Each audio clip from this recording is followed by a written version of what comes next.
साल से ये उसको हासिल नहीं कर सके, आज कहते हैं ये हमारा हिस्सा है। यासीन मलिक की तबीयत बहुत खराब है।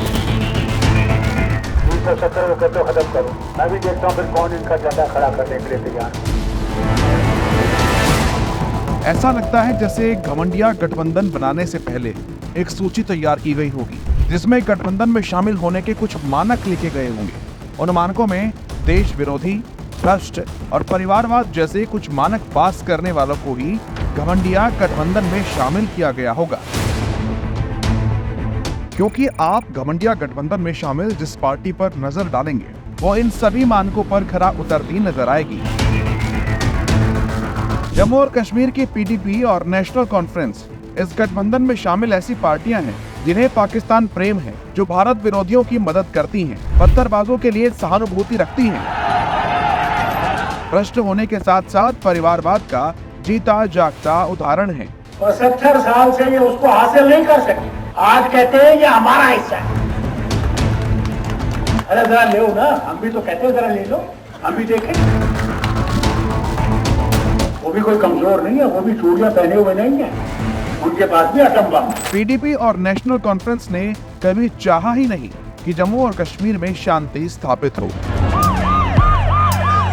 वहाँ के युवाओं के हाथ से किताबें छीनकर पत्थर देने वाले कोई और नहीं, ये घमंडिया गठबंधन के सहयोगी हैं।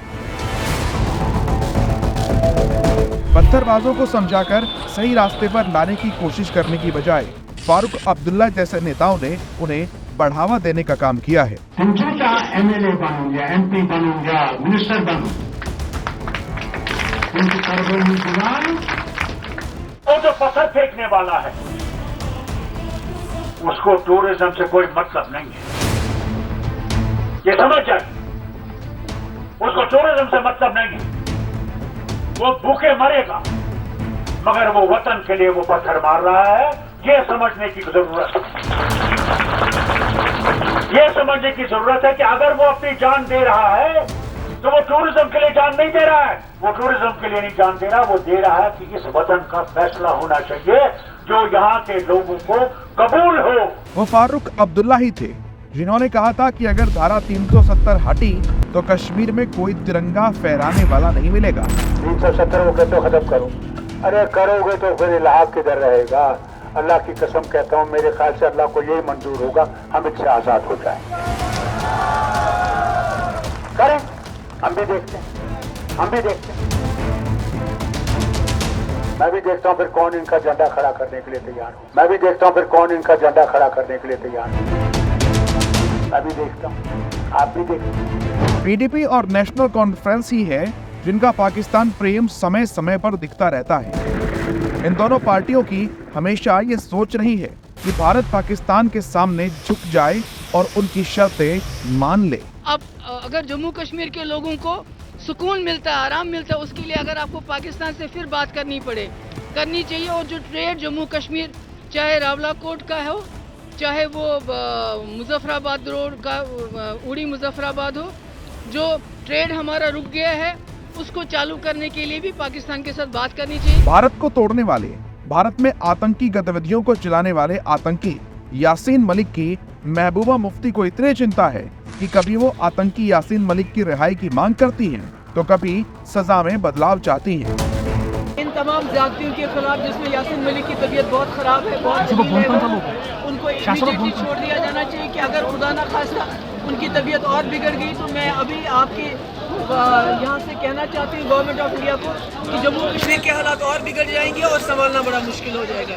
हिंदुओं से नफरत और पाकिस्तान प्रेम महबूबा मुफ्ती को विरासत में मिला है। पूरा देश जानता है महबूबा मुफ्ती के पिता मुफ्ती मोहम्मद सईद के राज में कश्मीरी हिंदुओं के साथ जघन्य अपराध हुआ। 1986 में अयोध्या में राम मंदिर के ताले खुलवाने के बाद देश के कुछ हिस्सों में दंगे भड़क उठे, जबकि कश्मीर काफी हद तक शांत था। लेकिन अनंतनाग जिले में हिंसा भड़क उठी जो मुफ्ती मोहम्मद सईद का गढ़ था।